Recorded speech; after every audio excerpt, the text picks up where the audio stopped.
This next position was reached in Washington, D.C. in 1996 against a master named Bankston. I had the white pieces. We're going to focus on the bishop endgame here, but first we'll take a look at the transition into it. In this position, you can feel that white is a little better. I have an active rook compared to his. My king is potentially much closer to the game than his. His king is blocked by an f7 pawn and an f6 knight. My king has a clear path into the game. His queenside pawns look a little bit weak. Maybe my knight will be able to undermine them later. They're on the same color as my bishop. What would you play here? My first move in this endgame was a very important structural decision, and we'll be looking at a number of such decisions as this endgame course goes on. I played the move a4, immediately establishing a certain relationship between my bishop and his. My bishop became a good bishop, and his bishop became a bad bishop. Now this isn't only because of the move a4, but we see that now his b6 pawn is locked onto that square. He can't play b5, and his c5 pawn can't really move because then the b6 pawn will become very weak. My bishop will be opened up onto it. If you were to compare this structure here, where his pawns are on b6 and c5 and my pawn is on a4, with the structure if he were to play the moves b5 and c4, huge difference. Here his queenside pawns are active, all on light squares, they're not targets. Here, his pawns are restrained on dark squares, they're targets. Such little decisions as this, like a4, can turn a whole endgame around. I spent a week in Switzerland a few years ago studying the endgame with Victor Korchnoi, who is considered to be one of the greatest endgame minds in the history of chess. It was an amazing time studying with him. Just blew my mind. But one of the most impressive elements of his endgame understanding was his ability to move the pawns. He understood structure and pawns better than anything I'd ever seen. This is a rather simple idea, but it's effective. a4. Now, if you were to think, if we go back a moment, if it were black to move, what would he do? And you would see very quickly, the correct decision for black would be to play b5. Now the parallel on the king side would be for him to play h5 and restrain my pawns on this side. This is not quite as important because the kings are here, so the weaknesses can't really be exploited. That's why if the kings are on the king side, the queenside pawns tend to be more important in terms of their weaknesses. Anyway, I played a4, and he played rook d6, which is a good decision. He should trade off the rooks because my rook is more active. I saw that I had a better game. I played rook takes d6, bishop takes d6. Now what would you do? Remember, in the endgame, we should have an active king, king f3. It's not so easy for black to bring his king into the game, because if his knight moves away to try to open up the f6 square, say he were to play knight d7, then my king would have a clear path in, king e4, threatening king d5 and king c6. If I play king e4, if he were to play king f6, I could play king d5, followed by king c6 after he moves his bishop. I'm completely winning because of my active king. This is the way to play the endgame. Go for it with your king. After I would play king e4, he'd have to realize his mistake and play knight f6 check. And I would go back to d3, I'd have centralized my king and gained some time. So knight d7 would be a mistake. He has to try to bring his king in another way, king f8. Now I offered the trade of knights, knight e4. If he takes it, knight takes e4, king takes e4. Then after king e7, I play king d5, and my king can never be chased off that square. It has a very powerful central position. My position is completely dominant now just because of my king. Very strong on d5. I'm threatening king c6, he'd have to play king d7, and then I could undermine his queenside with a move like a5. But we'll take a look at that in a moment. After I played knight e4, he played king e7. And here I made an interesting decision. I played the move a5. This looks like a pawn sacrifice, but really it isn't. I win it back very quickly. If he were to play b takes a5, then I could just play knight takes c5. Now I have a passed c pawn, and his two a pawns are controlled by my b pawn, so it would be like I'm up a pawn. Very good position for white. If he plays b5, that's even worse. I just play knight takes c5, and I really won a pawn. Now his a6 pawn is a weakness. After a5, he played knight takes e4, king takes e4, b takes a5. And this is the position that I really want to focus on. What should I do? I'm sure you're all over this one. King d5. Jump right in there. So now you see, of course, that it was just a temporary sacrifice. My next move is going to be bishop takes c5. He can't defend that pawn. But he also has to prevent my king from coming further in with king c6. He played king d7, and now our understanding of king and pawn endgames comes in handy. I played bishop takes c5, very happily willing to trade into the king and pawn endgame, because it's not so hard to evaluate this position as winning. If he were to play bishop takes c5, king takes c5, king c7, because of course I was threatening king b6, the win is pretty straightforward. I can play king d5. He would have to make moves. He can either move his king or his kingside pawns. If he moves too many pawns on the king side, then I can come over there and attack him. I can always, of course, play king e5 to f6 and give up something on the queen side to try to attack his king side. That's one way to win. But also I could just move my pawn up c4, c5, c6. Nothing he can do to stop it. Then I can play king c5. Then he goes king c8. After he runs out of moves, of course, on the king side. So say he were to play f6 and then g5, and we were to make that trade, and I were to play g4. Then he were to play h6. Doesn't matter. He can't do anything on the king side, and he'll run out of pawn moves. And I'll just be moving back and forth here. Finally, he'll allow me up. I'll take his 2 pawns here. I'll win the game pretty easily. It's very important to be comfortable in king and pawn endgames, so we're willing to simplify into them. Bishop takes c5 was a very easy decision for me. I knew that if he traded off bishops, I'd win without any problem. He has to avoid that trade. He played bishop c7. So now we've reached a position where we have even material, but white is completely dominant. My king on d5 cannot be moved out.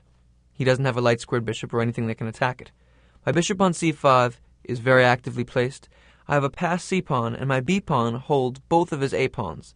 Those doubled pawns don't really pose any threat. If he weakens himself by trying to expand on the king side, then my king will be able to slip over there and pick off those pawns. The only question remains, how do I win? In these types of positions, details are very important. My first move is essential. Remember the first move of this example, when I played a4, holding back his pawns. What would you do now? My first decision was b3. A quiet, but very important move. I lock his pawn onto the a5 square. This does 2 things. First of all, it limits the mobility of his bishop. And also, if he were to play a4, he would have more room. He'd have restrained my queenside pawn a little bit. His bishop could come out to a5. He'd be able to pretend at a little activity. But most importantly, my b2 pawn would have become a weakness. He'd have something to hone in on. He could try to maneuver his bishop around and attack the b2 pawn and create a passed pawn of his own. b3 stifles all of his plans of aggression. There's nothing he can do but defend. After b3, he played h5, a good structural decision of the similar nature to the ones we've been discussing. He locks my pawns on dark squares. So I can't play g4 now, because the f4 pawn is weak. My pawns are here, he can think about attacking them. We have to think about what our opponent's plan is. White to move. What would you do? In all of my annotated games in Chessmaster, I tell you, think about your opponent's plan. What does he want to do? Well, my opponent wanted to play the move h4, undermine my pawn structure, which is very similar, of course, to what I did to him on the queen side when I played a5. After h4, if I were to play g takes h4, then bishop takes f4, and interestingly enough, we would have exactly parallel pawn structures. My h3 and h4 pawns are exactly like his a6 and a5 pawns, and the b3 and c2 pawns are exactly like his f7, g6 pawns. I don't want that to happen. So now that you see what his intention is, what would you do? One response would be to play h4. That's not ideal, because now all of your pawns are locked onto dark squares. g3 is a potential weakness, then everything could fall. That's one way to play, but it's not necessary yet. If he plays h4, after I take it, my f4 pawn will be weak. I want to push my c-pawn, but what's in the way? My bishop. How do we deal with both of those problems at once? I just play bishop back to e3, defending the f4 pawn, preparing to push my c-pawn. A good prophylactic move. He played bishop d6. So now I chased him back, bishop d2. Still holding the f4 square, and attacking a5. I'm going to force his bishop back into passivity. He defended with bishop c7. Now I began to push my pawn, c4. My king on d5 can never be dislodged, so all I have to do is watch his aggressive ideas like h4. There aren't many of them, but he'll always be resourceful, and push my pawn up the board and gradually stifle him. He played bishop d8. Now what? Here is the moment for us to activate our bishop. He's no longer threatening h4 because the f4 pawn isn't under attack. What do? Bishop c3.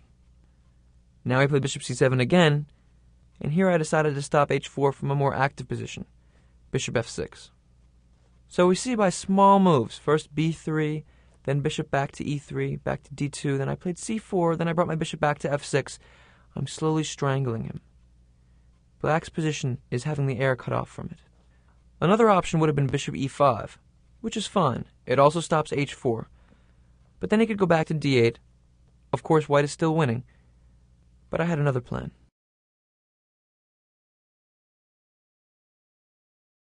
After bishop f6, he played bishop b6. And I played c5. Bishop back to c7.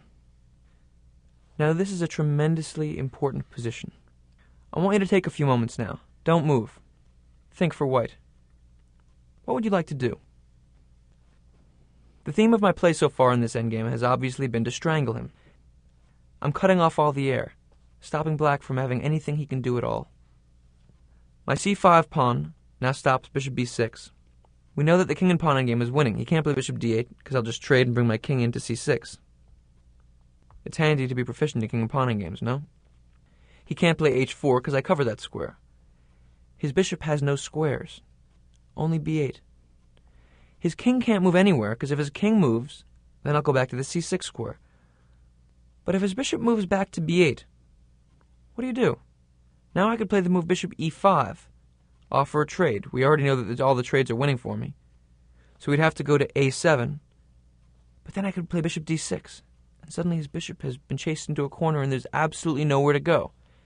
If he moves his king, I get to the c6 square and win.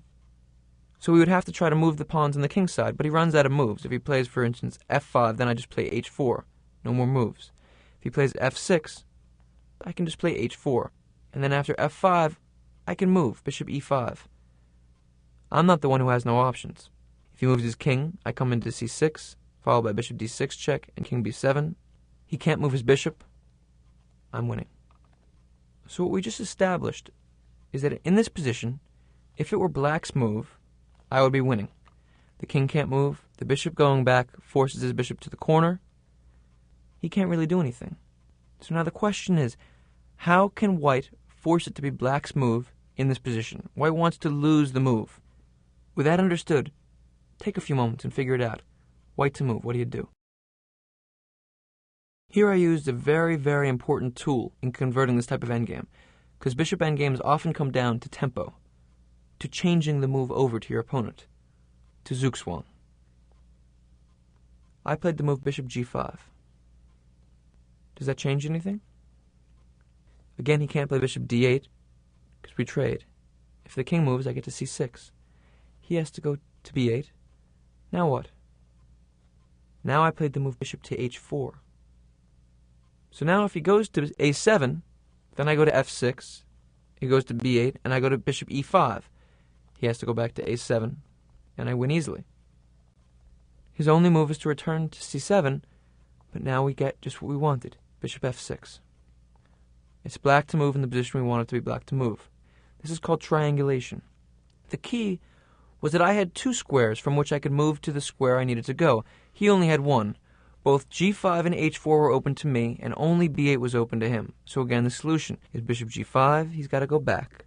Bishop h4, he's got to return. And I finish the triangulation, bishop f6. I've given the move to my opponent. This is a crucial idea. Make sure you understand it. Triangulation is a very important weapon in the endgame.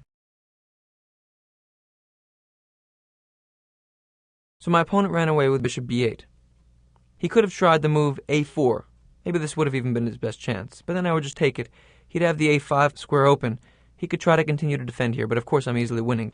I have the passed c-pawn, but you should note on the defensive end that sometimes in the endgame you have to make small material concessions in order to give yourself a little bit of room to breathe.